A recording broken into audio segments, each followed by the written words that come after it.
All right, next up, we have super fast strand-based hair rendering with hair meshes.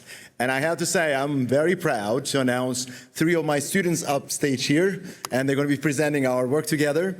Gaurav Bokhari just completed his master's in computing and starting his PhD at the University of Utah, and will continue to work on real-time and offline rendering techniques. We also have Aysen Moltavo. Aysen is a principal computer engineer at Raytheon Technologies in Tucson, Arizona. He recently completed his MS in computing at the University of Utah. And also we have Eli Diaz. Eli Diaz is a PhD student at the University of Utah working on physics-based animation and simulation techniques. For sure. Take it away. Thank you, Jem. Hair is a crucial visual component of virtual characters. Still, a strand-based hair model is one of the most expensive things to render because of its extreme geometric complexity. A full-resolution hair model, like this one, made by artist Lee Perry Smith, contains on the order of 100,000 hair strands and requires many millions of triangles to render. A model like this would take hundreds of gigabytes to store, but not this one, because it doesn't actually exist. It's generated on the fly during rendering from a hair mesh. A hair mesh is a volumetric structure that was introduced for modeling hair by Professor Yüksel and included in his Hair Farm software. We are using it for super fast hair rendering on the GPU. 100,000 hair strands are generated during rendering from this hair mesh using mesh shaders. Turns out, this is so much faster than the traditional way, which is pre-computing the strand-based hair model and then rendering it. In our case, the hair strands are never stored. We generate them, render them, and then throw them away.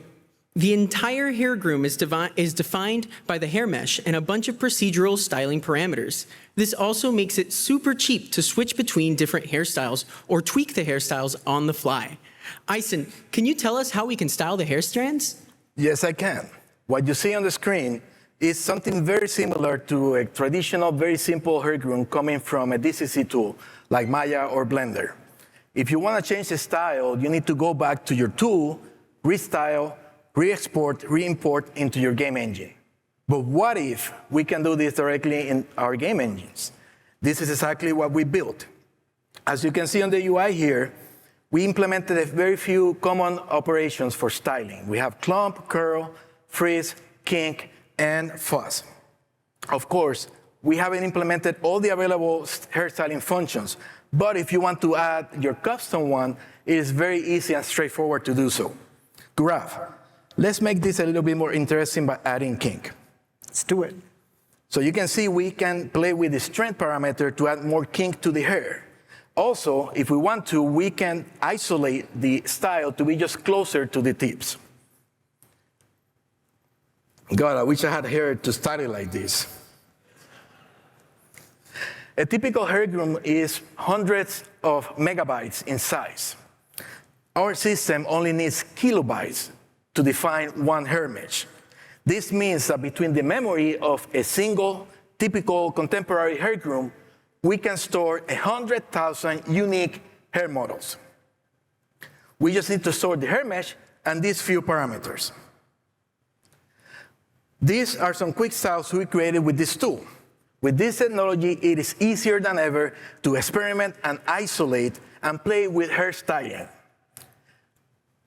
I can't wait to see what the creative community can do with this. But not only artists, just imagine the possibilities that a few simple controls in your games can open for gamers and the creative and custom hairstyles they can do for their in-game characters. Eli, now that we have hairstyling, how can we make it come alive? Come alive with hair meshes, that's not just easy, but super fast.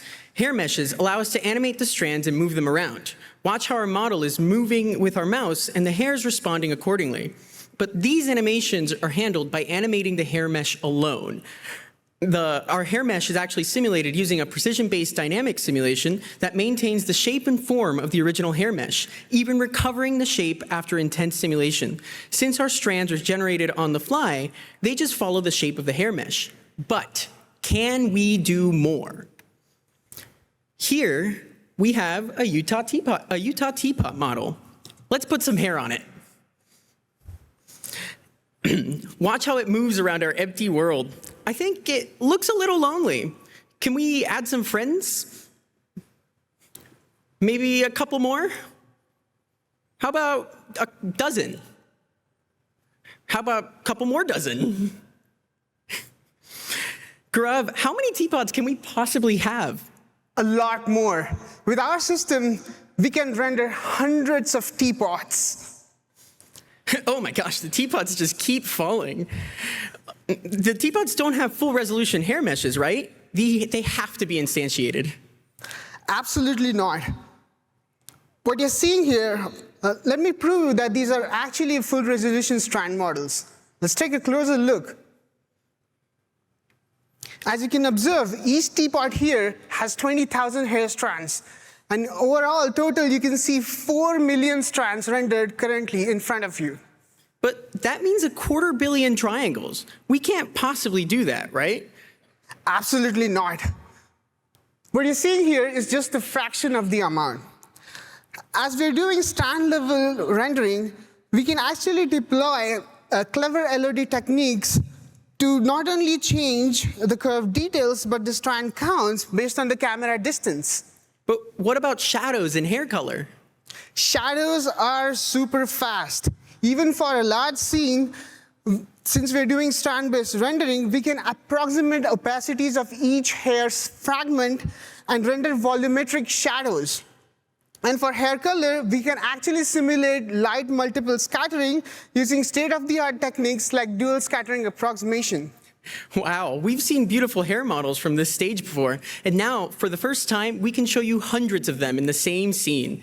With our super fast hair rendering system, there's no excuse for not having more full-resolution, dynamic, customizable hairstyles for every game character, no matter how large your scenes are.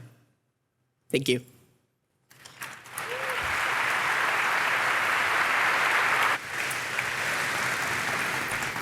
That was a lot of hair and a lot of teapods. So somebody asked me, why put hair on a teapot? Why not?